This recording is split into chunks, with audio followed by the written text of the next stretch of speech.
Bike চালাচ্ছেন অথচ helmet পরছেন না? তাহলে আজই সাবধান হয়ে যান।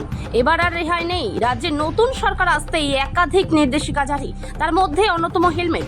বাইক আরোহীদের বাইক চালালে বাধ্যতামূলক পরতে হবে হেলমেট। একের পর এক অভিযান ইসলামপুর ট্রাফিক পুলিশের। গতকালের মতো আজও ইসলামপুরের শুরু হলো ধরপাকড়। হেলমেটবিহীন বাইক আরোহীদের করা হচ্ছে ফাইন। এদিন ইসলামপুর শহরের আশ্রমপাড়া মোড় এলাকায় ট্রাফিক পুলিশের সারপ্রাইজ অভিযান। একের পর এক হেলমেটবিহীন বাইক আরোহীকে করা হচ্ছে ফাইন। হেলমেট না পরলে দিতে হচ্ছে মোটা টাকার fine. Bureau report, big news Bangla. বলছি দাদা, কেন ধরলো আপনাকে? আমার ভুল হলো, আমি হেলমেট পরি না। হেলমেট পরেননি আপনি? কেন পরেননি হেলমেট? হেলমেট তো পরা দরকার। আমার দাদা আসলে নিয়ে গেছে, আমি জানতাম না। কোথায় বাড়ি আপনার? কলেজ পাড়া। কলেজ পাড়াতে। কি নাম আপনার? হ্যাঁ, আপনার নাম? আমার নাম হর্ষ কুমার। হর্ষ কুমার। এখন থেকে পরবেন হেলমেট? হ্যাঁ, কত টাকা ফাইন করা হলো আপনাকে? আমি তাই আমি যাইনি।